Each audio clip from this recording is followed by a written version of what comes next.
பருப்பு வகைகள் தயாரிக்கும் தொழிற்சாலையை அமைப்பதற்கான எங்கள் வழிகாட்டிக்கு வரவேற்கிறோம். இந்த வீடியோவில் தேவையான ஆரம்ப முதலீட்டை 2 பிரிவுகளாக பிரிப்போம்.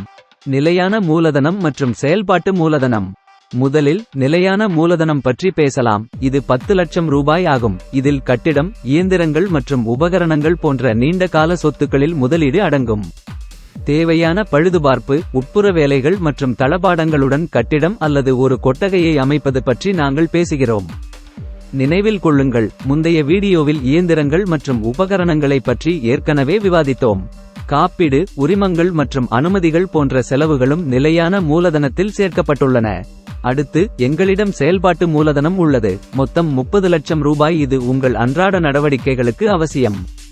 இது கையில் உள்ள பணம், சுமார் 1 மாத சரக்கு மற்றும் 4 வாரங்கள் வரை பெறத்தக்கவற்றை உள்ளடக்கியது. அனைத்து வாங்குதல்களும் பணத்தில் செய்யப்பட்டவை என்று நாம் கருதுகிறோம். செயல்பாட்டு மூலதனத்தின் இந்த கணக்கீடு நீங்கள் லாபத்தை அடையும் வரை ஆரம்ப பண எரியும் காரணிகளையும் கொண்டுள்ளது. எங்கள் வரவிருக்கும் வீடியோவுக்காக காத்திருங்கள், அங்கு லாபத்தை விரைவாக அடைய தொடக்க செலவுகளை குறைப்பதற்கான உதவிக்குறிப்புகளை பகிர்ந்து கொள்வோம்.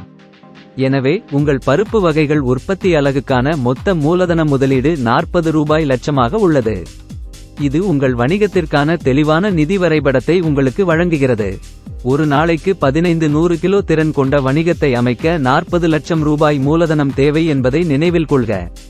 இந்த மூலதனத்தை எங்கிருந்து பெறுவது என்பதை புரிந்துகொள்வது உங்களுக்கு எவ்வளவு தேவை என்பதை அறிவது போலவே முக்கியமானது. நிலையான மூலதனம் மற்றும் செயல்பாட்டு மூலதனம் வெவ்வேறு பாத்திரங்களை கொண்டுள்ளன, எனவே அவற்றின் ஆதாரங்கள் தனித்துவமாக இருக்க வேண்டும். நிலையான மூலதனம் என்பது ஆலை மற்றும் இயந்திரங்கள் போன்ற உங்கள் வணிகத்தில் நீண்ட காலமாக இருக்கும் சொத்துக்களில் முதலீடு செய்யப்படுகிறது. இது விரைவாக பணமாக மாறாததால் இது ஃபிக்ஸட் என்று அழைக்கப்படுகிறது. நிலையான மூலதனத்தை திரட்டுவதற்கு தனிப்பட்ட சேமிப்பு, நண்பர்கள் மற்றும் குடும்பத்தினரின் உதவி, கூட்டாண்மை அல்லது லாபத்தை மீண்டும் முதலீடு செய்வது போன்ற உடனடி திருப்பிச் செலுத்துதல் தேவையில்லாத நீண்ட கால, நோயாளி ஆதாரங்களை கவனியுங்கள். மறுபுறம் செயல்பாட்டு மூலதனம் உங்கள் அன்றாட வணிக நடவடிக்கைகளின் உயிர்நாடியாகும்.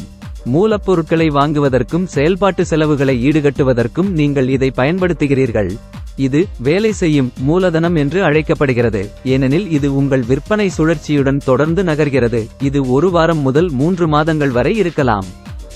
வியாபார் கோச் சேனலுக்கு குழு சேரவும்.